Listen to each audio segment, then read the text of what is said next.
All right. Perfect. Thank you, everyone. Hello and welcome to our seventh Let's Talk Ghost Gear webinar focused on solutions for end-of-life fishing gear. For those who don't know me, my name is Joel Baziuk, the Associate Director for the Global Ghost Gear Initiative. I'll be moderating the webinar today and really lovely to see you all. Thanks for taking the time out of your day, evening, morning, whenever it is for you around the world to be here. It's always tough finding a time to have these because we have members from all over the world and we want to make it work for as many people as possible, particularly those who will be presenting. So thanks again for being here. And as mentioned with previous episodes, there's sort of two key purposes for these webinars. First, we want to give our members a chance to showcase their work. So your work to other members, to each other here, and as well as on our YouTube channel to a larger audience after the fact. And we also want to give you a chance to connect with one another, hopefully spark some meaningful discussions, some collaboration around ALDFG with some others who you may or may not have been connected with already. So hopefully we can take that opportunity as well following the webinar. We'll have 5 speakers today, each of whom we will have about 10 minutes to present on their work. Then we'll have an open panel discussion where we encourage everyone in the audience to please ask questions. We'll take questions from those who raise their hand using the raise hand function on the reactions tab at the bottom first. We'll also be monitoring the chat, but if you're able, we'd love to hear your voices, see your faces, but if you're not able to do that, that's of course no problem. Our panelists today in order of presentation will be Josh McLean, the Director of Product Development and Sales from the Ocean Legacy Foundation, followed by Ben Kneppers, co-founder and COO of Bureo, Maja Löwedey, and I'm apologize if I mispronounced your name, Maja, the COO of Bracenet, Veronika Mikos, the Director of Healthy Seas Foundation, and Rob Thompson, the Director of Odyssey Innovation. Again, we have our webinar scheduled for 90 minutes today. We can wrap earlier or later depending on the amount of interest and questions that we have. But please, a reminder to our panelists, please keep your presentations to 10 minutes out of respect for everyone else so that we can make sure that everyone has a chance to present and then have questions asked. We'll probably take questions at the end as part of that panel discussion. So if you have anything, feel free to dump it in the chat and we'll be looking for those and I won't miss those. So feel free to dump them in there as the presentations are going on, but we will take those questions and answer them after the presentations are complete. And I think with that, we will move on to our first speaker. So Josh, the floor is yours. Awesome. Thank you. Hello, everybody. As has been alluded to so far, I am standing in for Chloe Dubois, who is our executive director and one of our co-founders at Ocean Legacy. Sorry, what was that? Apologies if you're not the presenter right now, if you could mute yourselves, that would be fantastic to cut down on background noise. Thank you. Wasn't sure if that was a question. Thanks. And so, yeah, my name is Josh McLean. I'm the Director of Business Development. So although we are a foundation, we are trying to bring our recycled ocean plastic pellets to market. And so that is what I've been spearheading. If you could go to the next slide, please. So we are a Canadian nonprofit organization that develops and implements worldwide plastic pollution response programs with the goal to end plastic pollution. A lofty goal, but a worthwhile one. We combine innovative technologies, education, skills training, and cleanup, and we convert plastic pollution into economic value while collaboratively tailoring tools built with local communities to prevent plastic pollution and restore the local environment. Next slide, please. So our whole program is based on 4 pillars, which neatly forms the acronym EPIC. So we call this our EPIC programming. And so with respect to ocean and shoreline plastic, those 4 pillars are education, policy, infrastructure, and cleanup. So we have some sort of upstream solutions, education and policy, working to prevent plastic pollution from ending up in the natural environment in the first place, and then our downstream solutions, building infrastructure to manage the waste once it is out in our waterways and along our coastlines, and of course the cleanup portion that helps to directly do that work, cleaning up the shorelines. Next slide, please. So we have, in partnership with TELUS, developed the EPIC Academy. And so this is a 10-part series. It's intended for ages 14 plus.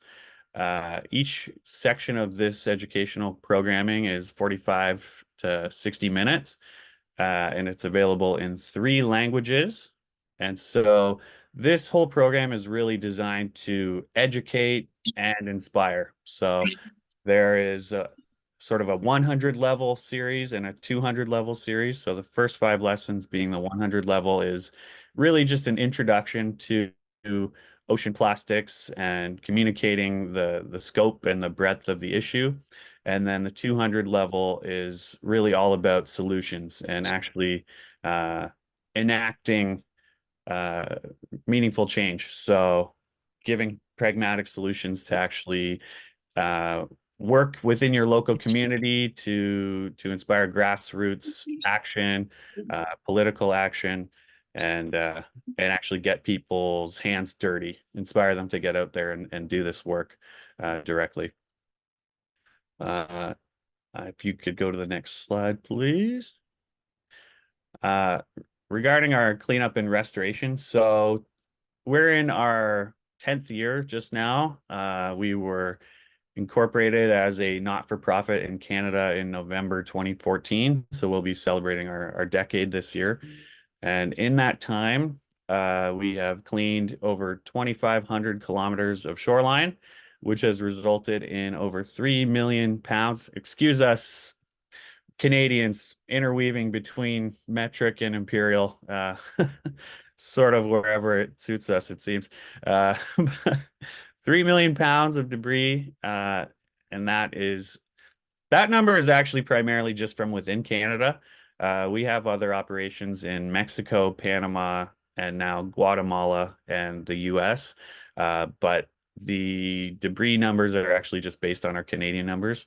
Um, and so we're working to restore ecologically sensitive lands and waters and provide critical employment, training, and skill building for Indigenous and non-Indigenous communities. And thus far, we've created over 1,200 positions in our 10 years, paid positions.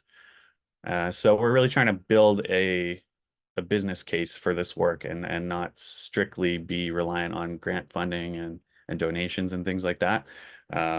So that is where the next pieces really come in. So if you could go to the next slide, please. So never mind. I had my slide order mixed up, but we'll get to that. So I'm going to talk a little bit about our Ocean Plastic Depot program, which actually we were very fortunate and very thankful to receive some funding from GGGI, Global Ghost Gear Initiative, to carry out the development of this program. And so, sort of a busy slide here, but this program is so far based in British Columbia, and we have depots strategically placed across all of the coast. So on Vancouver Island, we have 3 depots. So it's called 7 Mile Landfill on the north end, Ucluelet, otherwise often referred to as Tofino, Cathet region, also known as Powell River, and Cumberland. And then we have a couple on what's known as the Sunshine Coast here in BC, in Seashelt, and all the way up north in Port McNeill, almost at the Alaskan border there. And so these serve as collection points for all of our shoreline and ocean specific debris, where it is amalgamated and sorted and pre-processed where possible to then be sent to our primary facility, which is in Richmond, BC, which is a suburb of Vancouver. So I don't really have much context for where everyone is based here, but I'm going to try and give a couple geographical clues. And so the materials are consolidated and separated into 11 categories, and then shipped to our facility. And at our facility, we are largely processing HDPE, LDPE, PP, and nylon 6. So between those 4 streams, we are covering actually quite a majority of what we find on our shoreline cleanups and what is brought to our depots. And so With these depots, the idea is that small shoreline groups or individuals who are doing shoreline cleanup can have an outlet for bringing their shoreline debris to a landfill. So these are built right into landfill sites and not be charged a tipping fee. So they can actually dispose of the waste in a meaningful way where it will be recycled and not be charged as individuals. However, we have opened it up to industry and commercial, such as fish farms and aquaculture farms. And these industries do pay tipping fees. And so the idea is that they're offsetting the free use by citizens. It's sort of an honor system, frankly, at this point, but it seems to be working thus far to offset that cost. Next slide, please. And so here is a quick look at our recycling facility. We call this our plastic pollution emergency response facility. It is the largest industrially scaled hub for the Pacific Northwest. I mean, that's sort of the American way of phrasing it, but anyway, the west coast of Canada as well. Specializing in processing plastic materials and strictly dedicated to ocean and shoreline plastics. So municipal and terrestrial plastics, as it were, are not part of our programming. We work to recirculate valuable resources back into a circular economy. We're working towards decarbonization, so limiting reliance on virgin plastics, which have a carbon impact, and obviously protecting the aquatic environment. As I mentioned, what we're processing in-house is LDPE, HDPE, PP, and nylon 6, and those are coming from a variety of sources. The life cycle you're seeing here is orange buoys. So those do come in a variety of resins, but this example here would be LDPE, blow molded originally. So we sort and separate those by resin type and by color, and then ultimately pelletize it into a pellet that can be used for manufacturing.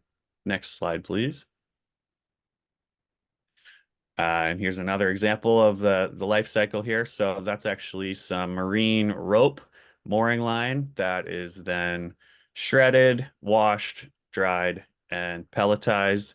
And here's just an example. So I've got that was my personal timer for 10 minutes. Not sure if I get an extra 30 seconds or so, but here's an example of some finished products that have been made using our recycled ocean plastics. So those are some garden tools by a company called Rutabaga Education. Next slide, please. And here are a couple other of examples of finished products that have been made using our plastics. Again, you see the garden tools there, plastic lumber, which is on that big flat deck truck there. So that can be used in place of traditional wood lumber, but has a longer lifespan and doesn't require as much maintenance. So especially in our sort of misty, gloomy climate in Vancouver, it goes a lot further than even pressure treated lumber, and without the risks of leaching that pressure treated lumber poses. As well, some finished products made using that lumber, such as that bench you see on the left. We've got our recycled oyster baskets put into clothing buttons for a local company in Victoria, BC.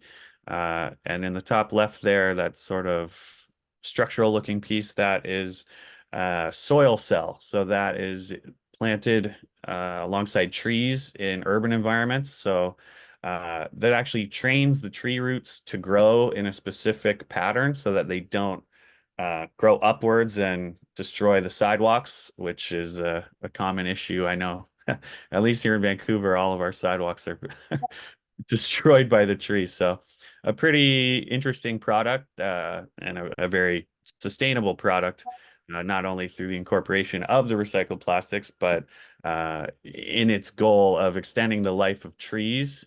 So when trees are planted in an urban environment, they tend to live a much shorter life than they would outside the city, but this allows them to live a much longer life even in urban environments. Next slide, please. Uh, and that's me, Chloe. I, I suppose she submitted this before the change was announced. Uh, that's the quick and dirty. I'm hoping there are some questions because there's lots I'd love to dive deeper into. Perfect. Thanks very much, Josh, and apologies for not being able to alter that slide No, uh, no prior to it problem. going live. That came into me last night. But thank you again for a great presentation. It's lovely to see this work come together. And I mean, selfishly, from my perspective, happening right in my own backyard, which is really, really good to see. So thanks again. And yeah, I'm sure there will be questions. But I think in the interest of just making sure everyone has a chance to speak, we will move on to our next speaker. So thank you, Josh. And Ben Kneppers, co-founder and COO of Bureo, you're up next. Thank you. Thanks, everyone. Thanks for the opportunity to speak today. As Joel mentioned, I'm Ben Kneppers. I'm one of the co-founders of a company called Bureo. We've been at this for over 10 years now, believe it or not. Started with the novel idea of making skateboard decks from recycled fishing nets into a much bigger venture that we're taking on now, which is really centered around our Net Plus material. Next slide. Our mission is, as much as there's so many different types of ocean plastic to deal with, it's actually pretty focused on fishing nets. Our mission is really about ending fishing net pollution to protect our oceans. That really connects with the passion why we went after this in the first place, and all doing this through the opportunity of creating community empowerment by empowering the people that this problem is directly affecting, and having them be a part of the solution. Next slide. And I'd say about, talking about the start of this novel idea of a Kickstarter with a novel idea of a recycled fishing net skateboard we launched in 2014, to where we are now is really about this, kind of at this crux of addressing this problem of discarded fishing nets. It's been identified as the most harmful form of ocean plastic pollution. It's actually 4 times more harmful than all other forms of marine debris combined in terms of affecting marine life. You can imagine a net's left at sea. I mean, I'm preaching to the choir here, but it's so powerful for people to understand this. A net is designed now from these polymers that can last up to 500 years. So they'll just continue doing what they're designed to do, which is trap and tangle marine life by simply just discarding them in the marine environment. On the other side of the coin, we've got new plastic production. Huge issue. It's a rigged system. This industry is operating with subsidies that we don't have access to. So really the way we're trying to take it on is become this problem of ocean plastic pollution into an opportunity by upcycling it into a premium material that can then take on new plastic production by having on-par plastic and creating the value we need to create this meaningful supply chain. Next slide. And so how does this all work? So what we really do is we focus on looking upstream and upcycling the materials. So we look upstream by, instead of going out and getting the material that's already discarded at sea, we look upstream and we actually work together with the fishermen. And when they get the nets at their most vulnerable state, we co-create solutions together with them. So whether it be giving them direct incentives for the nets by compensating them per kilo when their nets turn end of life, providing the necessary infrastructure they need to set the nets aside in a responsible manner, or making a formalized program with the fishing industry itself to have all fisheries and fishing companies to commit to donating their nets to our program at no cost. That's a case-by-case basis, and we're now doing that in 9 countries and counting, where we educate the fishermen on a problem, co-create that solution, and then empower the local community members to actually become employed to implement it for their very specific community. So that goes on from the collection to the processing stage, where all that's being done locally within each country, where we basically get the nets sorted, track, maintain full traceability of the material by each collection source, and then get the nets into a consistent, clean supply as a feedstock for recycling. That material is then recycled, where we have had an incredible journey with the outdoor apparel company Patagonia, where we've been able to innovate a tremendous amount of different products, ranging from their board short baggies to their pinnacle down sweater jacket to hat visors that's never been really focused on for recycled plastic that we can now replace with virgin plastic, to other partners ranging from Jenga ocean game sets to Trek mountain bike accessories to Costa sunglasses, you name it. If it's the two main plastics are high density polyethylene and nylon 6, and the opportunity there is really just to replace both in the market today with our material under the Net Plus name, so people can recognize it's contributing part of the solution. And the other way it's a contributing part of the solution beyond this is we have a commitment to empower these communities. So for every kilo that we receive, we either pay the fishermen directly, in this case, typically a low-income artisanal fisherman, to incentivize them to responsibly return their nets when they're at their end of life, or a formal partnership with a larger fishing company where we take those nets at no cost for them, and then for every kilo that they provide to us, we invest that money back with local NGOs into meaningful community projects for those surrounding communities to address other issues beyond what we can do by just simply eliminating this fishing net waste. Next slide. So as I mentioned already, material traceability is a really big thing for us. We believe it's a really important distinction to back your claims when it comes to recycled plastic. We are RCS and GRS, it's Recycle Claim Standard, Global Recycling Standard certified. We track everything from the original batch that we collected through all the way to the final batch of recycled material that goes then into products. What the idea there is we can actually empower the consumer and the brand that's adopting our material to let them know this material came from here, it empowered these people, and not only that, it implemented X, Y, and Z meaningful projects. Next slide. So community projects supported to date, it's been over $210,000 in funds, 25 community projects. We've ranged from renewable energy, solar PV systems. Typically, we donate to homeless shelters, to primary schools. We've done marine conservation rehabilitation centers for marine turtles and various marine life that's directly affected by marine debris. Waste prevention is obviously a big one. Just a lot of communities in these coastal communities, primarily in South America, just simply don't have the necessary infrastructure to responsibly put the nets or any materials in their coastal communities away in a responsible manner. And so simply providing that's a big step. And then, of course, environmental education, doing a lot of work with the specifically the primary schools in these communities. Next slide. Give you a snapshot of our brand partners. I'm keeping this super high level, so hopefully we can have more discussion in the question round. But it's really been about our partnership with Patagonia. They're also an investor in our business. Their materials development team has been incredible, from taking us from, again, these plastic cruiser skateboards concept and all the way to some of their pinnacle products being their jackets, their board shorts, their trucker hats, and so forth. And beyond that, we have the surfboard fins, we've got the skateboards, we've got the sunglasses, all focused on high value, positive opportunities to not only fund the meaningful work we're doing, but also create powerful tools to influence, especially future generations, that there are solutions to these problems. Next slide.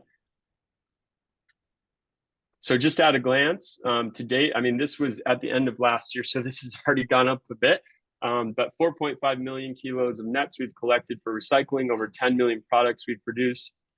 We're on 9 countries and counting, primarily in the Americas, but now branching out to Africa and the Pacific Islands, where to date it's been in, we're actively providing the solution for 43 communities and counting.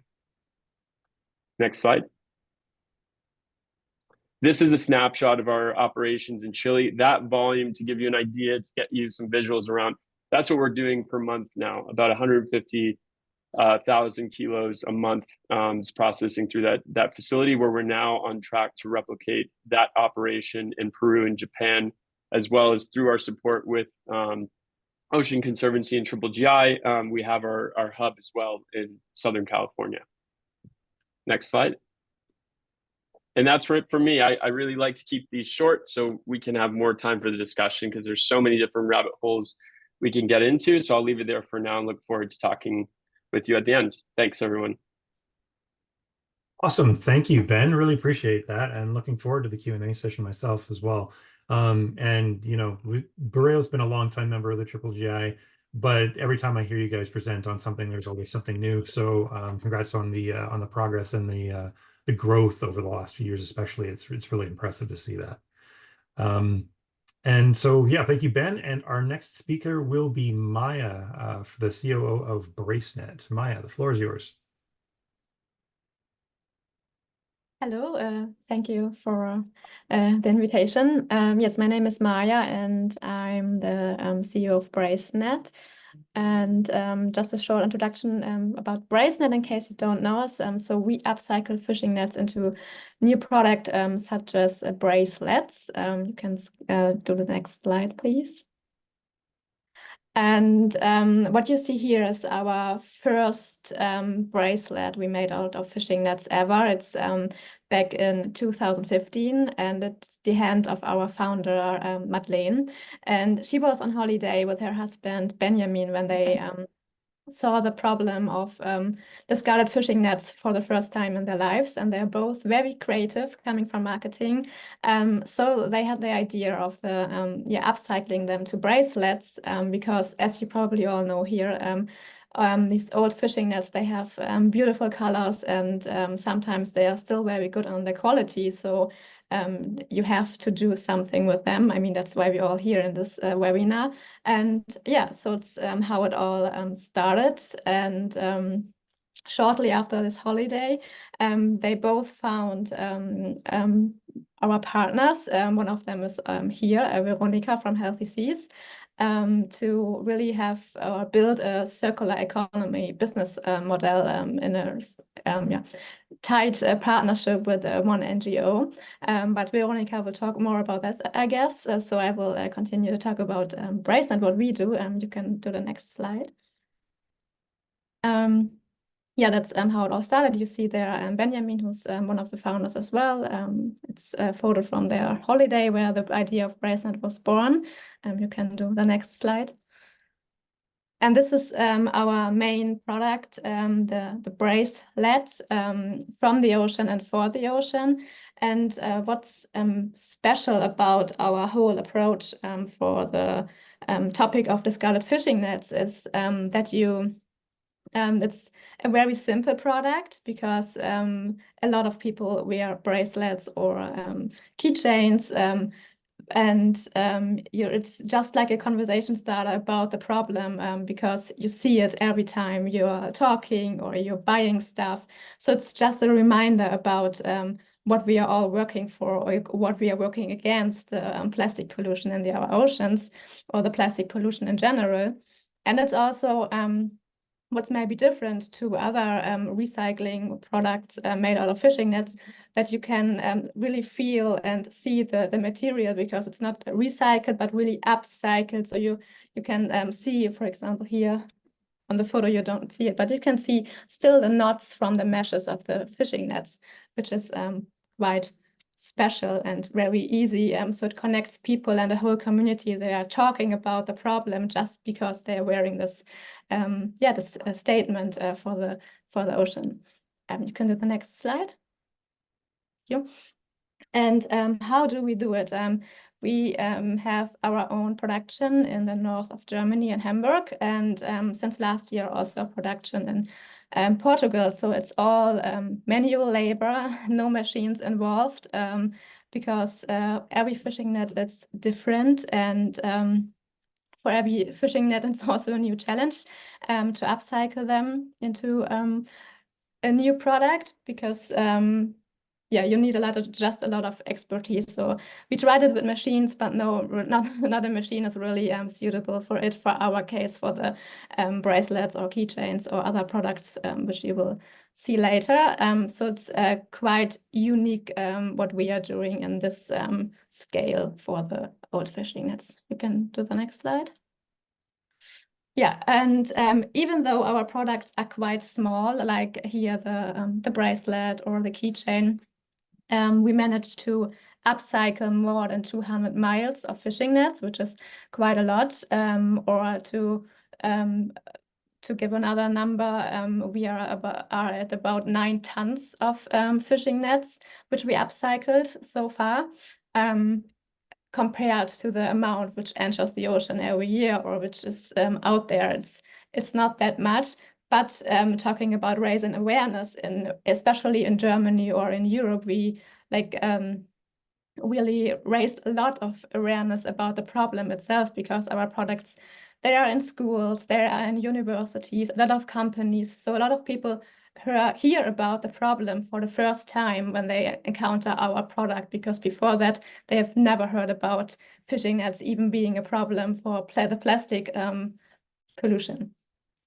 Can do the next slide. Yeah, so every product means one piece of ghost net, or not ghost, but discarded fishing net less, because we, as Ben, we are also talking or cooperating with fisheries to not only, we are not only upcycling the fishing nets which are recovered by our partner Healthy Seas, which is coming later, but also the fishing nets, the old fishing nets from the fisheries who are not using them anymore, who don't know what to do with them. So it's a very close partnership with, or we are upcycling both the discarded fishing nets with ghost nets, but also the old fishing nets. You can do the next slide. So as I said earlier, we are not only doing bracelets, we have other products such as keychains, anklets.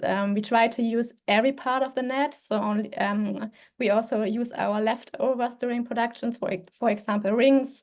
We have a lot of kids products because as I said, the raising awareness aspect is very important for us, and kids are a good thing to raise awareness. But we also have dog leashes. Can do the next slide. Smartphone chains, some bigger products like shopping nets, camera straps, but also even bigger products such as goal nets, which will come later too. You can do the next slide. Yeah, and coming back to our partner, or about our business model, I mean, of course, we are a company and we have our own team and we have like a lot of fixed costs.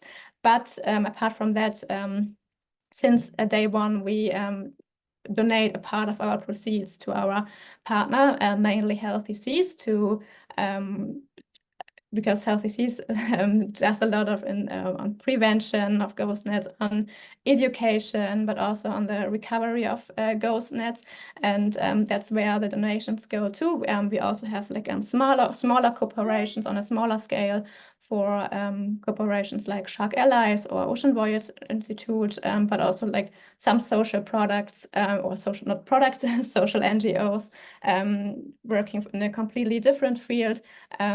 Because our product is just great to raise awareness about different topics worldwide. You can do the next slide. Yeah, so the main, like we have a lot of customer, or a big community, which is coming from our online shop, but we also have like big corporations with companies or NGOs, which I mentioned earlier. So for example, we had one big corporation with the Super Bowl back in 2019, where we upcycled a lot of fishing nets, actually, combining the Super Bowl, where all the fans could buy one bracelet brand with a Super Bowl or Super Coral branding. And we had one big upcycling project with the goal net for one famous German football club, where it was also shown in TV, and where upcycling project followed after that, where like the fans could buy the edition which they saw on TV.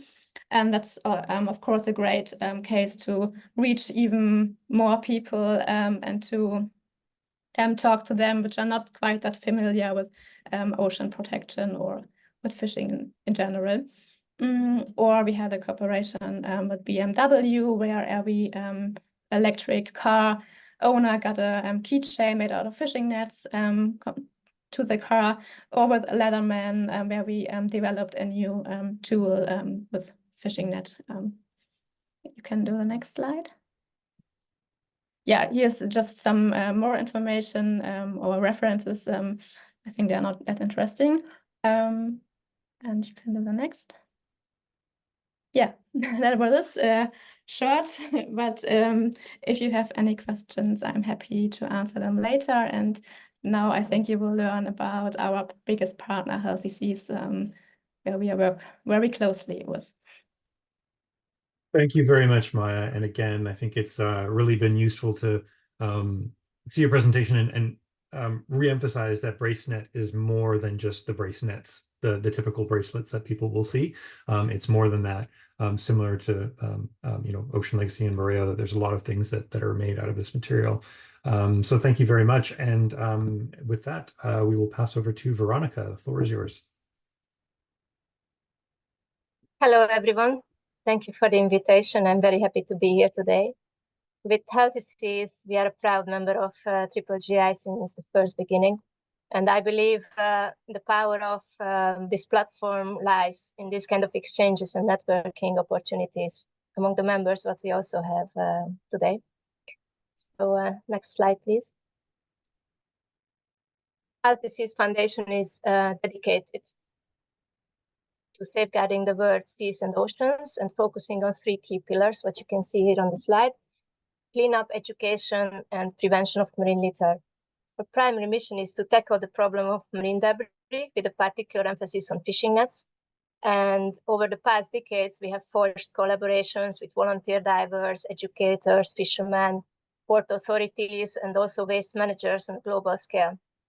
While we are engaged in repurposing marine litter into innovative products through partnerships, our core focus as a foundation remains on marine conservation. Next slide, please.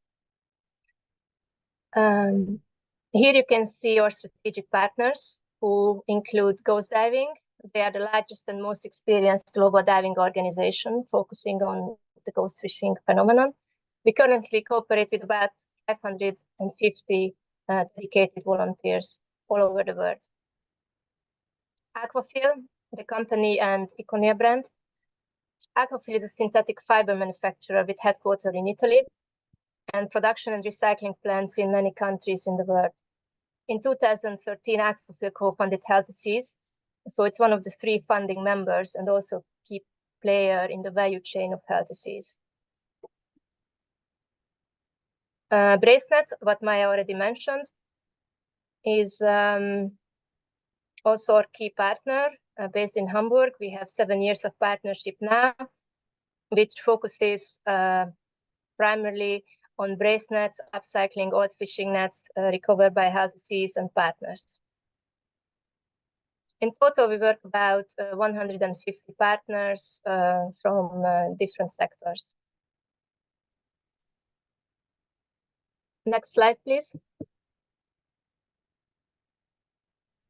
What happens with the materials we collect? Probably this is the most interesting part for you, considering the scope of this webinar.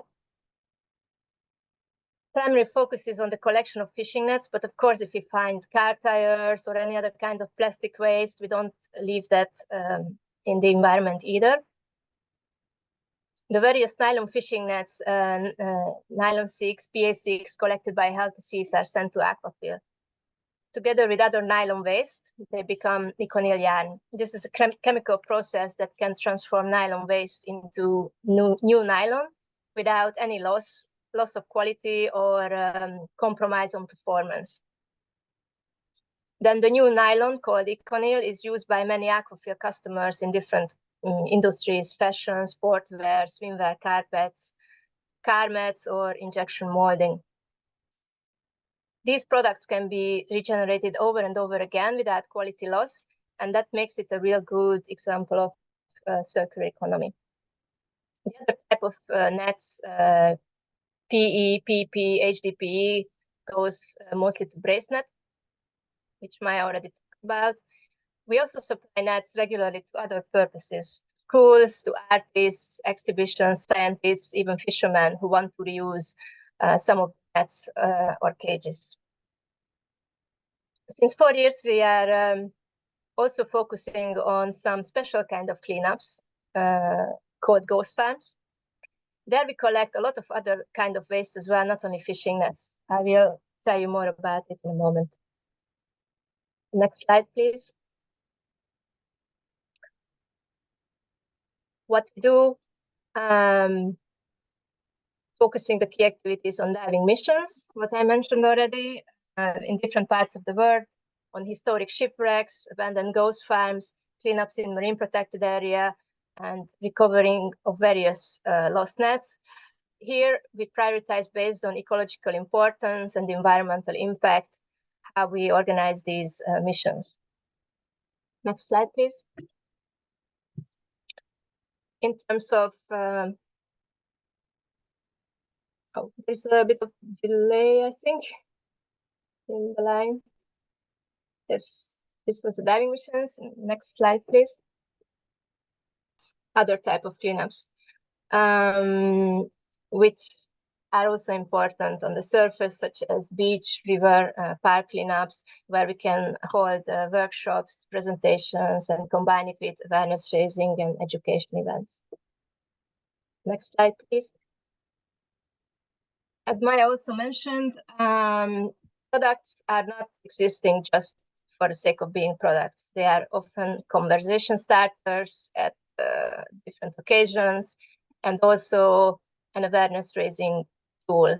It's very easy to explain it to children, to fishermen, to anybody with different kind of educational background, how important it is to protect the seas and oceans, and how it can be connected to different products. It makes it more tangible for them, basically. So another key activity of what we do is educational with kids, organizing fun, interactive activities, games, virtual reality, and lots of outdoor education activities as well. Next slide, please. Which is about prevention. And I'm very happy that I heard it in all presentations before mine, because indeed, prevention is always better and more effective than cure, not only in relation to human health, but also the health for seas and oceans. So given the scale of the problem, that's why it's crucial to engage the fishing and fish farming industry in this. We have established collection points in various harbors, and we have recently launched also activities in Ghana. Those are the majority of the photos you can see on this slide. To give you some figures of operations of last year, we have been active 355 days a year. That includes 257 diving days and 98 days of education activities with children. So as you can see, not much, so to speak, empty days left, while these days are exactly action in the field, in a classroom, on a beach, underwater. So this does not include all the back office work, communication, project management, and what it takes an organization to run. So these are actually just the impact days in the field. With this, we covered close to 15,000 school children and adults. And with the help of divers and fishermen, fish farmers together, we collected last year 86 tons of waste. Next slide, please. There is, I think, a bit of delay in either my connection. Okay, so this shows the impact of healthy seas in 10 years since we started. Just an indicative figure, 991 tons of fishing nets and other marine litter we collected, which equals 6.5 blue whales or 225 orcas. We are not saying that we can save the world alone, but we are here to inspire others to also take action. And we are very happy that during our 10 years of existence, many small and even big environmental organizations reached out to us, asking for partnership, know-how transfer, and just simply looking for synergies. So next to these figures, what is much more important is the waves which we create with our activities. Next slide, please. And yes, this is my last slide. What I want to talk about very briefly is some of you might not heard about ghost farms, which are abandoned fish farms. We can call them an environmental crime or even injustice for local communities.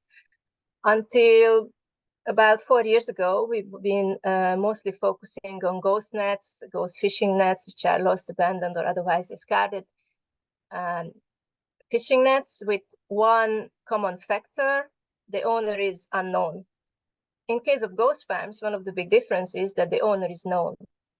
And while that owner is not taking its responsibility to clean this up, that's another topic for another webinar. But that's one of the major difference compared to the, let's say, regular ghost nets topic which we are engaged in. And the other difference is the scale of the pollution. So we are not talking about a single piece of fishing net or a fish farming net laying on a wreck or on a reef, but we are talking about complete abandoned facilities with all the different type of plastic waste floating in the sea, covering long kilometers of coastline, underwater, just sunk, broken entire facilities. And this is the result of our latest project in May, so last month. Within 10 days mission, we removed 42 tons of marine litter, from which 11 tons were fishing nets, and all the other types were polystyrene blocks, HDPE pipes, ropes, and other type of litter associated to this ghost farm. And fishing nets go to the regular recycling partners, so to Aquafil and Bracenet. Other materials have been taken by local recycling companies so far, and we are continuously looking for new strategic partners as well who are interested in some of these materials, perhaps. So this is our story in a nutshell. Next slide, please. And I thank you very much for your attention and looking forward to the conversation after the presentations. Thank you, Veronika. Always wonderful to see the work that you guys are doing as well. This is actually a real treat for us, I have to say. I'm speaking for the GGGI folks as well, because we just don't get a chance to communicate as often as we would. And every time we get to see what you guys are up to, it goes for everybody. It's amazing to see how much further you've come since the last time that we spoke. So really interesting stuff for all of us as well. And with that, we will move on to our final speaker for the day, Rob Thompson, the Director of Odyssey Innovation, another longtime GGGI member. Rob, the floor is yours. Take it away. Thank you. If you could move straight on to the next slide, please. Yeah, so we all know how big the problem is. That's why we're all here to begin with. So I'm not going to dwell too much on how big the issue is. But this slide was notable to me over the recycling rates, because that's the area that we've been working on predominantly. And recycling rates globally with all plastics is incredibly low. And for us, the big challenge with that, for me personally, I think the greatest obstacle to recycling isn't the fact material isn't recyclable. It's the fact it's not cost effective to recycle. The cost of recycling often outstrips the value of the material. So globally, that's why I think we have such incredibly low recycling rates. It costs money to put infrastructure in place. Logistics costs are high. You've got segregation of materials and quite often low value materials. So all those factors make the recycling industry very challenging as a whole globally. You put that into perspective when it comes to recycling fishing gear, and you've got all those worst elements. Quite often it's mixed materials, remote locations, challenging to recycle materials, because often fishing gear is designed to withstand very challenging environments. So it's designed for durability, not recyclability. And when you're taking all of those factors, it's very difficult to actually make a recycling scheme run cost effectively. Saying that, we've been doing it for several years, and I know there's a bit more of a focus tonight when we're talking about EPR schemes, and that's why I was given a bit of a background, because the EPR is obviously a mechanism that's been acknowledged that would be useful, using the polluter pays principle to actually try and push those costs back onto producers of fishing gear in the first place, to actually help overcome those challenges. If we can move on to the next slide, please. Yeah, so a little bit of background on us. I started in 2014 running a volunteer dive group. Originally, I was just trying to find recycling routes for the material, and then ended up establishing some of the first recycling routes for fishing gear in the UK. We now work within 42 different fishing communities and with 23 different NGOs. And to make this work, there's had to be a huge amount of trial and error. And that's where I think our experience really helps feed into this EPR mechanism as well. That purely working on desktop studies of how much fishing gear is out there and how much can go into recycling is a system which is flawed in some ways, because there's lots of obstacles on the ground that could stop that material being recycled in the first place. We're involved in regular discussions with the UK government through DEFRA to look at a nationwide strategy for fishing gear recycling and end-of-life recycling. And that includes an EPR, but it's not yet at a point where it's going to be rolled out or even a timescale on that. But we have been involved in European discussions through Brussels originally, looking at what an EPR model could look like and fed into that original model. And now I'm working with the Maltese government out here in Malta, looking at how to implement the EPR, because there's obviously a pressing deadline now with all European states to be able to have an EPR scheme in place by the end of the year. If we can move on to the next slide, please. Yeah, so the benefits of running a recycling scheme is the first biggest one is obviously the behavioural change. There is the preventative mindset that it's creating within the fishing communities to be able to recycle fishing gear. There's some parameters you have to work within, like the recycling schemes have got to be free. Fishing communities are often paying for the landfill disposal costs anyway, so they'd see it as an additional charge if you had to sort of charge a fisherman for recycling of fishing gear. And it does take some additional work from the fishermen as well to present the material to us in a state that can be recycled. So already having to put in additional work to begin with. To make that work, collaboration is absolutely key. What's nice about what we're doing is we're also working with the NGOs to recover and recycle end-of-life fishing ghost gear, as well as the preventative measures through recycling end-of-life fishing gear. So it creates those sort of nice links and collaborations, because for our scheme to work, we have to work on scales of economy. So we wouldn't be able to just recycle ghost gear coming off the beaches. It wouldn't be economically viable for us to do that. So by working with the fishermen and with the NGOs, we managed to create a system which aids the NGOs getting their materials into recycling schemes. Our lead recycling partner is Exeter City Council through their material reclamation facility. And that's a relationship that's developed in the more recent years.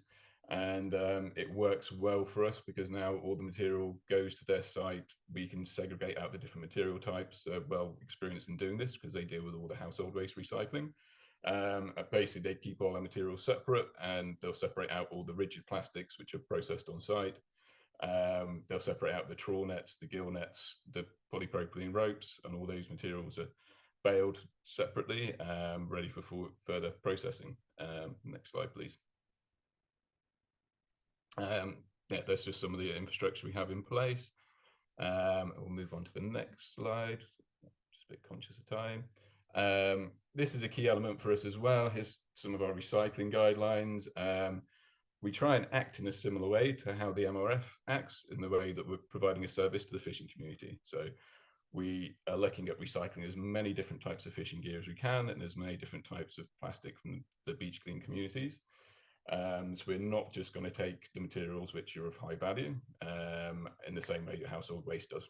So on some materials like the glass, they would lose money. On other materials like the cans, they make money, and we operate the same system with the fishing industry. On some things we make money, on other things they're a complete loss leader for us, but we try and operate a scheme that overall reduces the losses that it encounters basically, but offers the most comprehensive service to the fishing communities.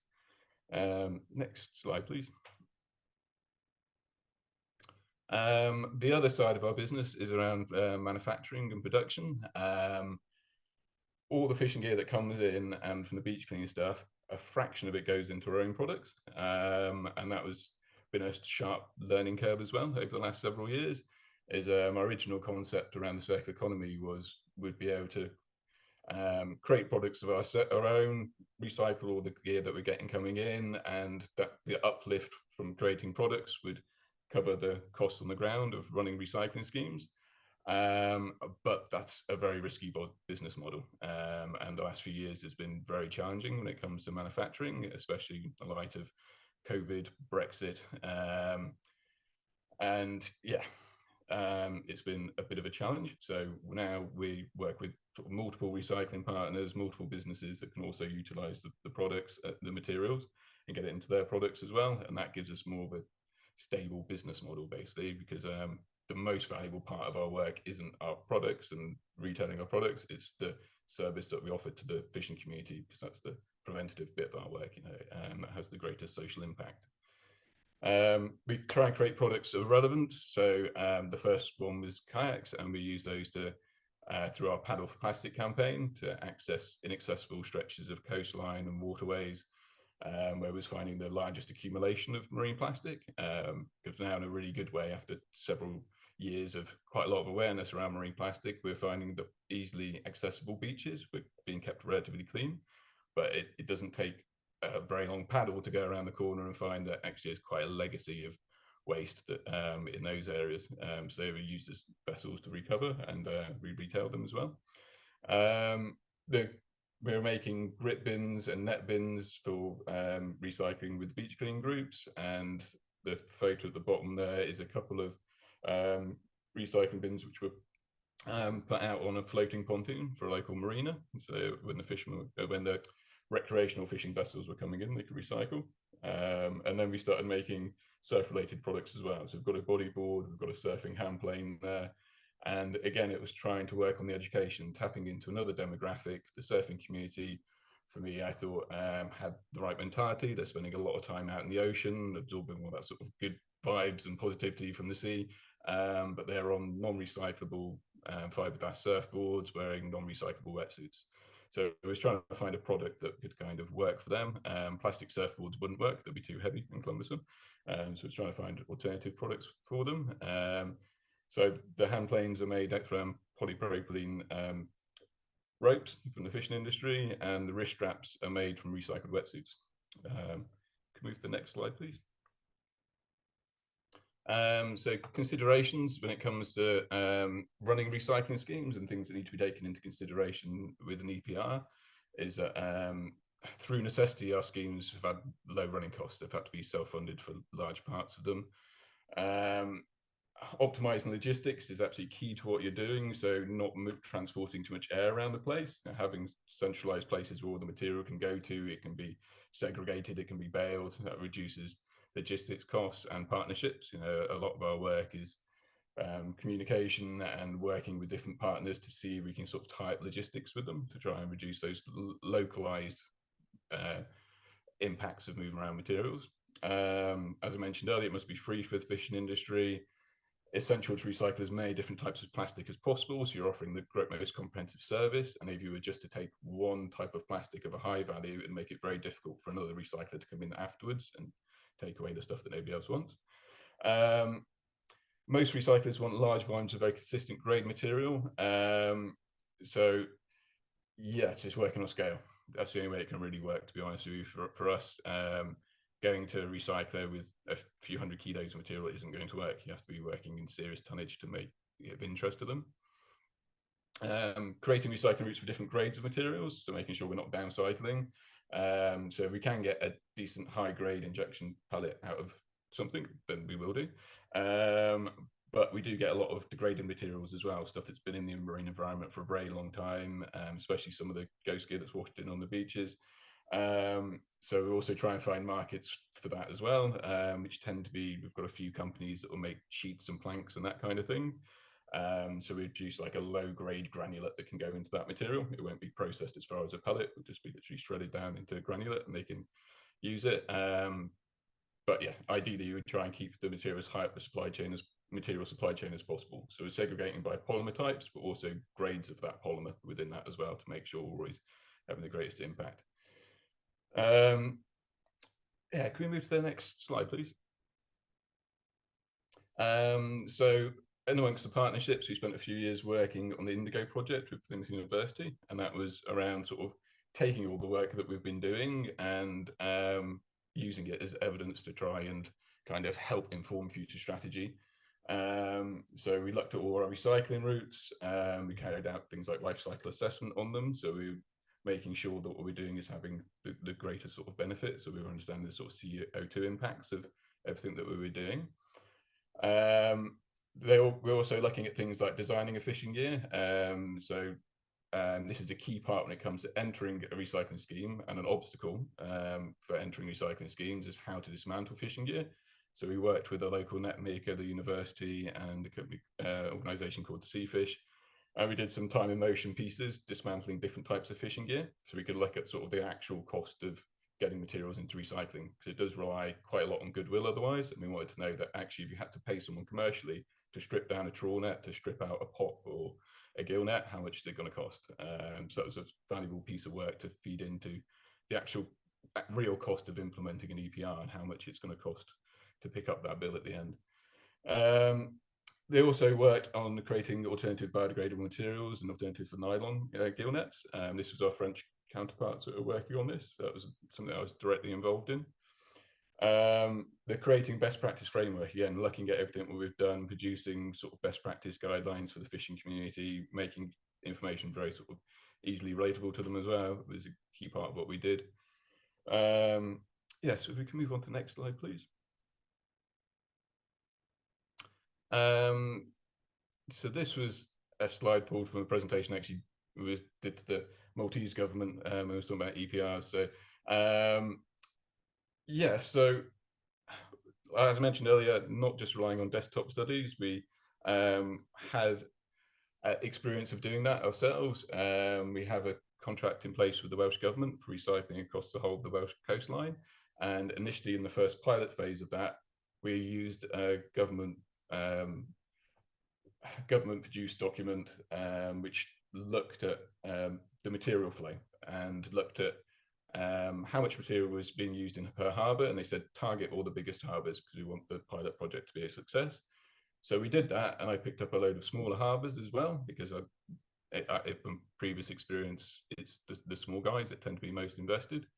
And at the end of the year, when we produced the report, the most obvious thing from that report that was actually that the largest harbours gave us the least materials with the highest contamination rates, and it was the smallest harbours gave us the most materials with almost zero contamination. And it's purely down to the fact that if you're implementing an EPR, you also have to look at the drivers behind it when it comes to engagement and participation. And it was down purely to this engagement. The smaller harbours, very strong pride of place. The harbour masters are usually from fishing themselves, sometimes still fish part-time, and they're having much stronger communications on the ground with the rest of the fishing community. So it really sort of helped drive it forward as sort of ambassadors in their sort of fish in their harbours. Whereas the larger harbours, it was more difficult when it comes to communications. They usually have lots of different tasks going on at once. They have very little communication on the ground with the fishermen, and stuff gets lost in translation, basically. Further innovation is needed as well to increase recycling rates around dismantling of gear, different challenging gear types, looking at business models, so looking at actually the true cost of recycling, the cost of getting materials into recycling schemes. I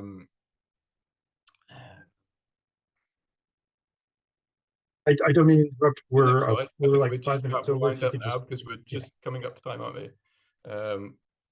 So have I gone over time-wise? Yeah, okay. You have, but if you want to wrap up the last couple in the next minute or so, then we can do that. Okay, go on then. Just quickly go on to move on to the next slide. Okay, so this is the second to last anyway. So as part of looking at a life cycle assessment, we took our several recycling routes, but this is a slide on our least efficient ones when we were collecting materials locally and then moving them out to Slovenia to aquafill. So I thought I'd put the sort of worst example in there, but still it has significant savings when it comes to CO2. There's an 87% saving in CO2 over using virgin plastic, and that takes into account the collections locally, collating the material and then sending it all the way out to aquafill. So there is a significant saving even when you do have to export materials. And the saving in just that 1 year where we sent them 68 tons was 474 tons of CO2 was saved.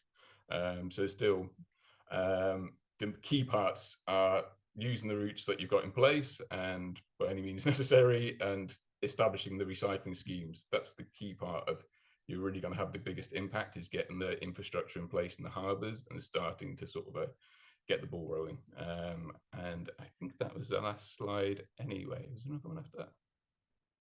That's just some of our sustainable goals, so we can move on from that one. And then next slide.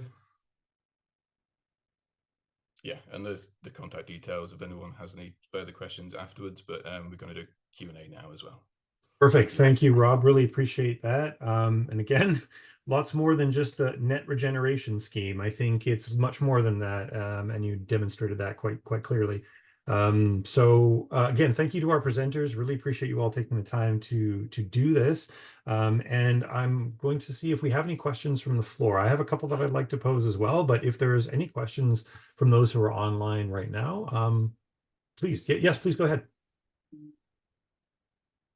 Hi, I was wondering, I'm working for Sermim, which is an organization that is just getting started into rope recycling in Canada on the East Coast. And we are currently struggling with the leaded lined ropes. So I know Rob's presentation showed that you do not take such materials in your facilities, but what about the other, what do you do with the lead contamination and the lead sorting, or do you just not deal with it?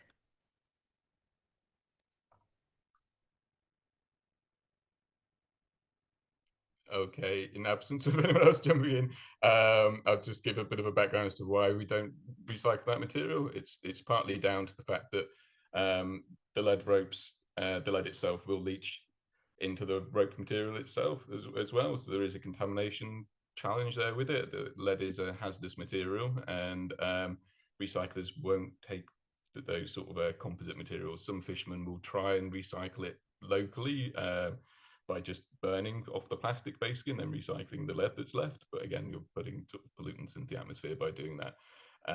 But yeah, other than fishermen reusing them, because it's usually on the gill nets that they have the lead lines and then the float lines, and they reuse them many more times than they would reuse the gill net. But when they do reach the end of their life, we don't have any current routes for that. It's one of the very challenging materials to recycle, and even move material around. It would change our sort of waste transfer licenses. So it would be basically trying to transport a hazardous waste that we classed as.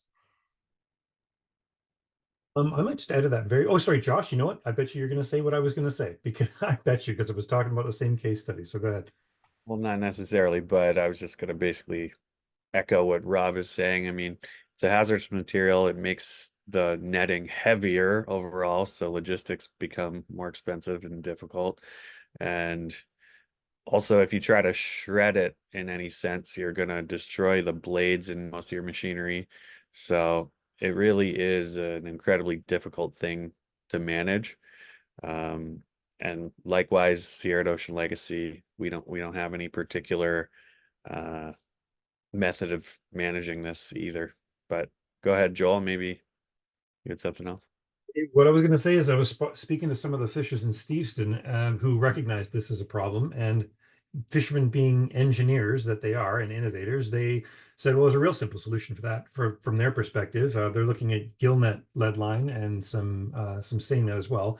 And they basically put like a long trench, think of it as like a little ditch made of wood that was to the exact width of that rope. They just threw it together with some wood they had. They lay the rope in there and they use a grinder to just go, and they buzz down the middle, and when you can essentially just take that lead right out. And the lead does have a value.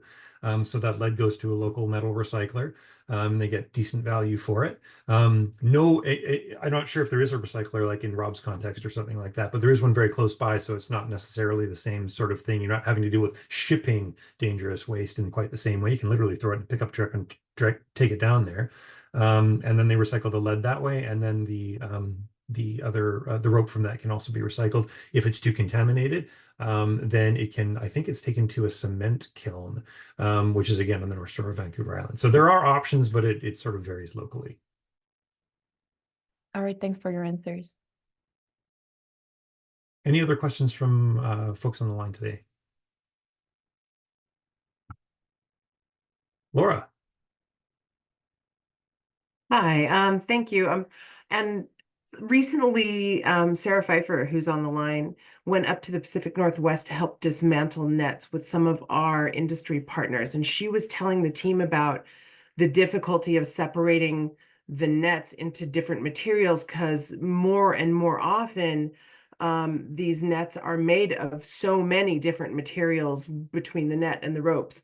And so I was wondering if any of our speakers today could speak to how that dismantling takes place at your operation, and how that does it all take place by hand, and how difficult is that in regard to making your business profitable and sustainable?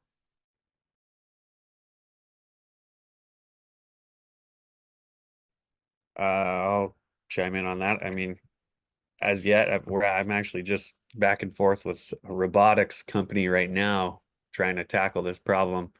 But at this rate, for Ocean Legacy, at least, yeah, it's an incredibly manual process. And as Sarah can attest from that day there at American Seafoods, I mean, you're stretching out a section of net that's hundreds of yards long. And, you know, to find the space to even do that is one thing. And then, you know, that's one day a year they find these volunteers to come and do it. And it's a nice community event. But the other 364 days a year, I mean, you got to pay people to do it. It's not really glamorous work. In some cases, maybe you could get some volunteers out, but no, it's incredibly time consuming. And so we find not only, you know, are the different material types mixed together. So you'll have like nylon connecting HDPE net to a PP rope. And it's just like, okay, it seems a little unnecessary on a design standpoint. But another factor that we're seeing is when fishermen actually fix the nets. So they'll mend it, and then they'll mend sections of it with a different material because maybe they're not educated on it, or that's just what they happen to have around. And then that can sometimes be even harder to distinguish. So then you'll end up running that material as part of the larger net without noticing it, and can cause issues in your extrusion system. So when you're actually pelletizing it with the different melt points, it's going to cause some issues. So yeah, designing it for circularity is like a huge priority. So I'm not a net designing specialist by any means. I'm assuming there must be some reasoning behind the choices, but I think there's a lot of room for improvement as far as designing them for circularity, especially now that more and more recycling programs dedicated to this are coming to light. You know, if it was just going to get thrown in a landfill, it wouldn't matter what various resins were used. But if the intention is to actually recycle it, then definitely I think we can work towards designing them that way. Yeah, I was just going to add, from my experience in South America, you rarely actually get an entire net decommissioned. It's actually kind of why we've evolved to focusing on the body of the net, being nylon 6 and high density polyethylene being our recycling solutions. It's because that's what we find is to be the net that's consistently turning over here.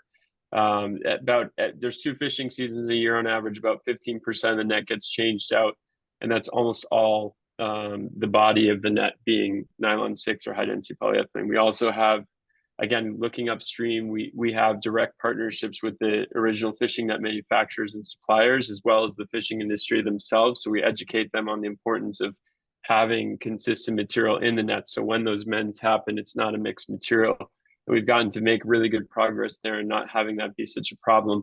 Honestly, the biggest challenge we do have is HDPE nets, where you have the outer fiber being HDPE, and then inside the fibers of a multi-filament net being nylon 6 or polypropylene or even Dyneema, where you can't even see that it's there until you cut into it. That's a really, really big challenge for us to deal with. But when it comes to the top lines and bottom lines of the nets, the lead lines, the PP ropes, that stuff actually gets used quite a bit, where the end of life of that isn't something we actually come across much.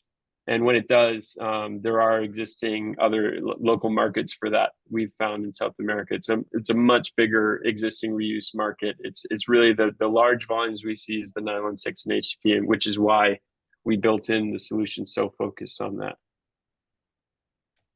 Okay, and from our perspective, we basically don't do any dismantling either.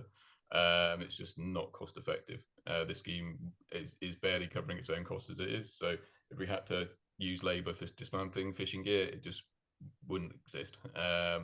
So we rely 100% on the goodwill of the fishing community to actually present us the nets in the way that we want them. So they will separate the trawl nets from the ropes and the gill nets from the ropes as well, and supply us the materials in that format.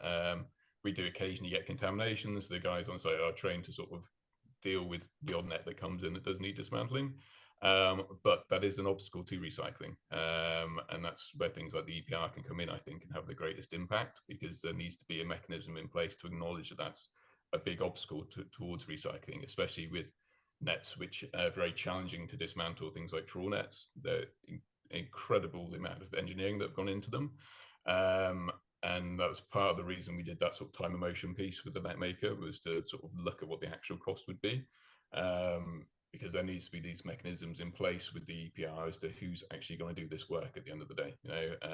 And arguably the best people to dismantle fishing nets are the people that made them in the first place. So it might be that you end up with a system where a net maker is paying into an EPR scheme, but also they're the beneficiary of it because they're getting work back through it, and sort of receiving funds for being able to sort of take the time to recycle the fish, to dismantle the fishing gear for recycling, and then we would come in sort of after that stage and take the nets on for forward processing. If I may also add, from our experience with health disease, we are a charity. So for us, the cost-benefit ratio is not that relevant, like, for example, to Ben or Rob. We do train the fishermen and the divers we cooperate with, and indeed, it's lots of manual work. So we have various levels of cleaning sorting system. The very first one takes place in the harbors when the divers or the fishermen have the material. So they do know with, let's say, 95% certainty what type of net, what color, what size is which material. So they just put it in different containers left and right. Then the second level of cleaning and sorting takes place when specialized waste management companies take this material and ship it to the actual recyclers. So we are not doing it ourselves, but they cover us with paperwork, permits, and expertise. So and then Aquafil, Bracenet, and others receive materials which went through some levels of cleaning and sorting.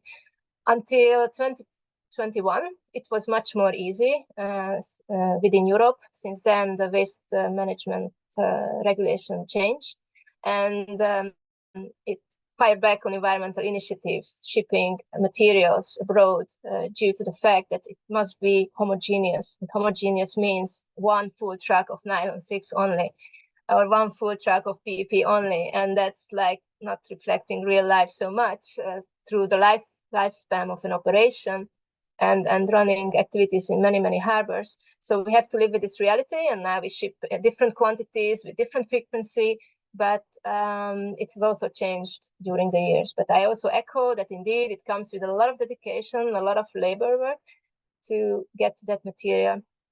The last thing I would want to mention is a little bit of good news here. I will add also the link in the chat that 2 months ago, the first circular fish farming net in the world has been launched by a partner of us in Greece.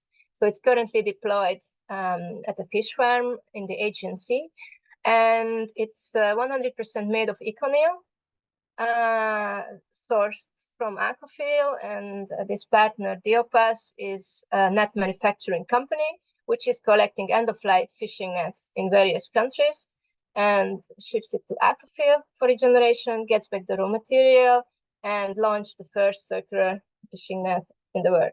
So we really encourage all decision makers, policymakers about product design with the end in mind, because mixed materials indeed will remain very complicated, both for the fish farming industry, fashion, carpets, for all sectors. So we have to go a few steps back before we design products. Thank you so much. That's very complex and really hard work. Indeed. And we've got a few questions here, two from the chat and one from, oh, sorry, I'll get to you in just one moment, Mandy. I want to make sure that we try to take these in order. There's one in the Q&A and two in the chat. So from the Q&A from Thanda, from Myanmar, the Myanmar Ocean Project, for any of the preventers, a few mentioned supporting funding programs. What role does plastic credit play with partners or collaborators in terms of funding, if any? Interested in hearing some pros and cons. I'm not sure if any of the presenters have any thoughts on that.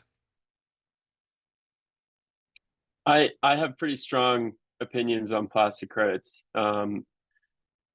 Unless you're removing a plastic that really ultimately has no other reuse, I think there's a huge risk of double counting that credit. The credit exists so that companies can offset their existing plastic emissions.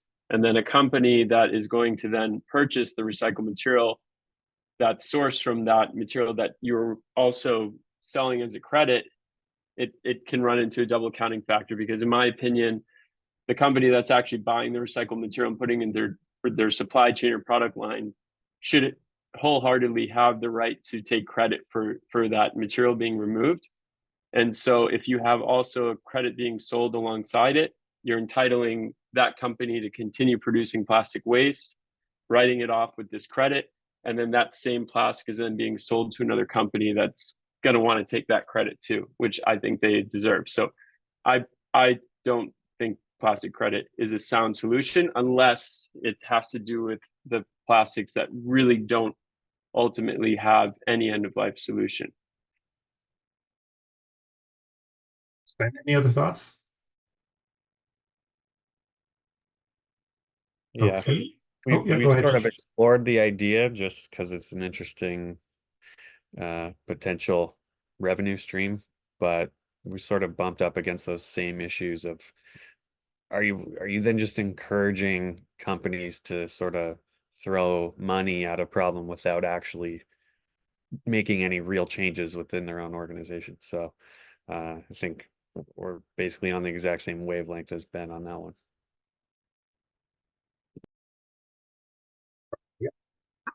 I agree, it's a complex topic, and from our perspective as well, it's missing kind of transparency or credibility to the level. So we keep looking into it, but not being involved ourselves at this stage.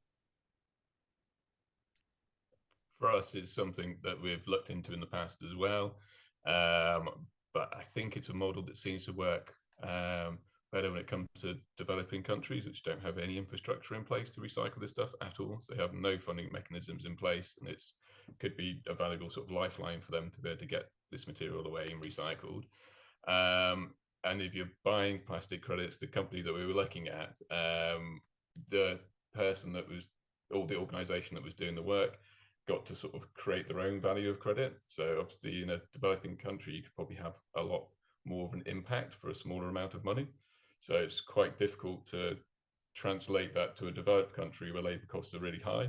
Because if you're buying a credit, you're obviously going to want to have the greatest impact. So you're going to go with the place with the sort of cheapest labor force, so you can sort of recycle the most amount of material. Whereas for us, a plastic credit would have to have a much higher value to be effective than what it would be per ton in a developing country. So that's why we haven't sort of gone down that route. And because of the accountability reasons as well that Ben's mentioned, that if you're building a model which is actually sustainable and it is going into recycling routes and you're working on scale, then in theory there should be other mechanisms that are actually covering those costs. Great. I realize we are running up against time. I am happy to continue if our presenters are also happy to continue a few minutes over time to make sure that the questions are answered. So I'm happy to push for a couple minutes, but obviously if folks have other places to be, we totally understand. The next two questions are related, and then Mandy, I promise I will get to you. They are first from Mafalda. I would like to ask of all the speakers about their cleaning processes before making the pellets and products, the level of cleaning they require, how they tackle this challenge of cleaning the material. And then also from Wim, microplastics can absorb and concentrate toxic chemicals from the surrounding water, such as persistent organic pollutants, heavy metals, and other contaminants. My question for specifically the old ghost gear, can it be reused? So I think the questions are related and would basically revolve around what level of cleaning needs to be required in order for recovered ALDFG to be used. So would open the floor to our panelists for that one. Yeah, maybe I can share our experience there. By the way, I hope you hear me because we have a big thunderstorm outside and I barely don't hear myself. Okay. So the most of the nets we receive, they are already cleaned from our partner, like Healthy Seas or their partners. But we sometimes also receive like very dirty ghost nets. And what we do, we actually only clean them with water, with a high pressure water thing. I don't know how it's called in English right now. And that's usually enough. And then we just dry them in the sun. Sometimes we also like wash them by hand. So it's very manual labor again. And in the very hard cases, we actually use washing powder because at the end we have a product what people have around their wrists. So it's suitable for our case, but I think our case is also very special compared to the other cases here. And about the chemicals, we had or we have partners or companies who are very strict with testings and also chemicals inside. And we send our nets a lot of times to big testing institutes. They do several testings about the material, about chemicals, and all the fishing nets, they like passed. So we were able to use them. So far, we had no problems with any chemicals or bad materials, and also no bad skin reactions because we wear them in our skin. So they are, for us, quite safe because we have like a good cleaning process and we don't use the nets which are really have bad quality or where we can see sometimes they are also oily. We don't use them. We only use the good ones.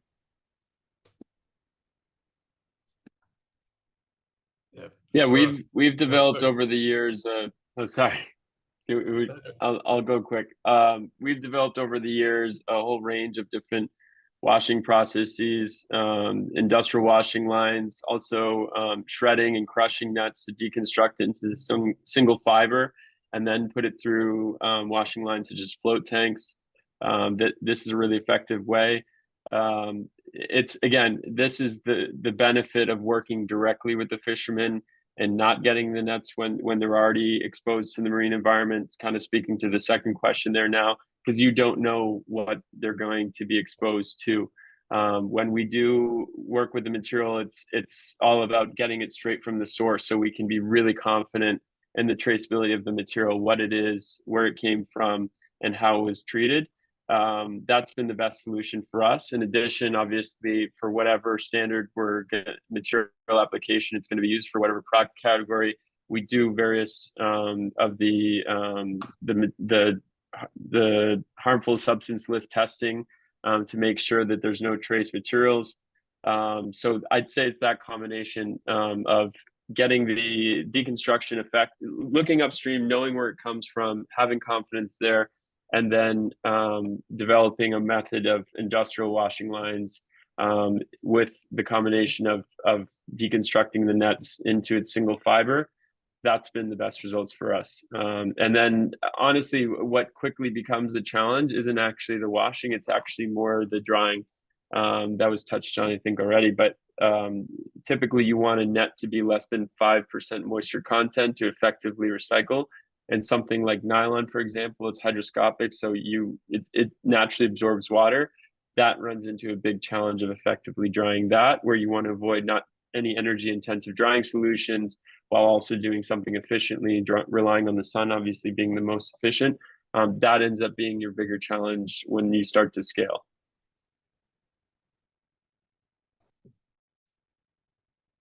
Yeah, for us, to be honest with you, we won't accept material that's too heavily contaminated in the first place. The partners we work with have worked with us for a long time, and they would tend to sort of send us either an email or a WhatsApp message and say, is this a bit too beyond it when it comes to biofouling? The biggest challenges are things like oils and that kind of stuff, which is always a sort of no. When it comes to biofouling, there's various challenges, but the worst for us is probably the stuff we get from the mussel farms, where they've developed a system in how they sort of process those ropes before they send them to us. Quite often they will, when they bring the mussel lines up at the end of their life, they will leave them out in the sun for a long period of time for a lot of the sort of organic material to sort of dry off in the sun and get washed away. And then if it needs a bit more pressure washing, they will do before sending it to us. So they've kind of developed their own system that works for presenting us material with those. And when it comes to some of the other materials, there's a question about ghost gear. Most of the ghost gear we can recycle is usually going to be ropes and trawl nets. That's what we mostly recycle. It's quite rare that we do get any gill nets in for recycling from ghost gear.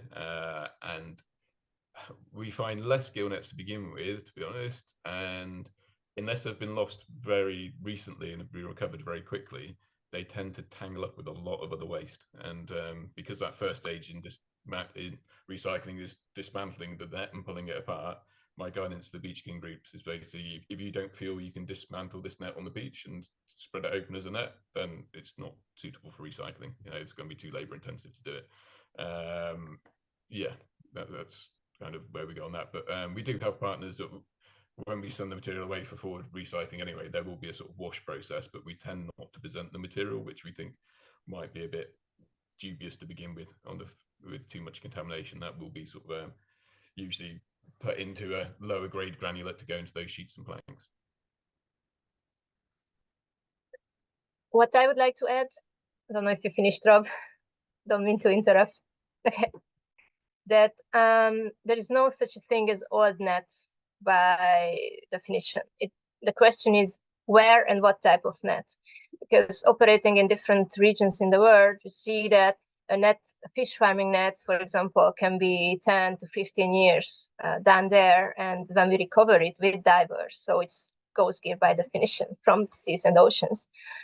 We wash it once and it looks like brand new, and that's all because of the anti-fouling, what you also mentioned, Rob, on it. And same for gill nets, if they are found on time, especially in the Mediterranean. So the question is always what type of net and where, rather than the age. That's our experience. So for example, in the Mediterranean, recovering trawler nets, gill nets, or fish farming nets, almost 90% of it is easily recyclable, directly coming from the sea, while what we recover in the Baltic Sea or North Sea, that can vary based on the time and with less potential to be recycled. Although I would like to add that according to the EU legislation, even if it goes to incineration, which is waste to energy, that's recycling category. What we really try to avoid, if there is some parts which cannot go to Aquafil, Bracenet, or other partners, is that no possible way that it's ending up in landfill or stays in the environment. So just in a nutshell. Thanks everyone for those responses. And Mandy, thank you for your patience. If you'd still like to ask that question that you have, now would be the time to do it. Okay, yeah, thank you everyone for the great presentations. I'm Mandy from the Plastic Recycling Research Facility in Hawaii, and we're looking at potentially making some products from ghost nets. My questions are basically about mechanical and physical properties of the final products and how that compares to products that would be made from non-recyclable plastics. And then also what percentage of the nets or marine debris would be in the final products. And I'm not sure if any one of you can answer these. I think Josh and Ben probably would have been better to answer this, but maybe some of you have some insight too. I do with some of the companies that we work with. So we work on injection molding and roto molding primarily. Roto molding was the first thing that we tried to work in. That was for the kayaks, and it was notoriously challenging, partly because the material flow when it comes to HDP nets is incredibly low. So you have to sort of add other polymers to it to increase the MFI to make it work in roto molding. So there's no pressure involved like there is with injection molding. It's basically just a cast tool that rotates in an oven, and the plastic literally just coats it. So there's no sort of pressure forcing it in there. So it has to melt effectively to go around the thing. So that was a challenge when it came to sort of processing and putting fishing nets into that. But on the plus side, the fishing nets gave us a very consistent material. So unlike the beach clean plastic, where it'd be difficult sort of supply chain wise to say we'd definitely have enough HDPE with these qualities, for us it was better to work with the fishing nets, knowing their properties, knowing their consistency, and try and improve the characteristics of them to make them work. And then when it comes to injection molding, again, the low melt flow with the trawl nets with HDPE nets was a challenge. It would work in injection molding, but it wouldn't give you a perfect finish. There would be imperfections in there, which to me is fine with the recycled product if it's not affecting it structurally. And with our injection molded products, if there was a couple of slight pinholes or anything like that, it wouldn't really affect the performance of it. With kayaks, it's the opposite, because obviously it needs to be able to sort of hold air and make sure and that kind of thing. So with injection molding, we found that actually the polypropylene ropes was the preferred route, and that's what we ended up using. But we trialed lots of different types of nets and ropes and ended up settling on the polypropylene ropes for injection molding. The MFI is much higher. It works much more effectively in injection molding, and it's much easier for your manufacturers as well. So they seem to be happier using that material.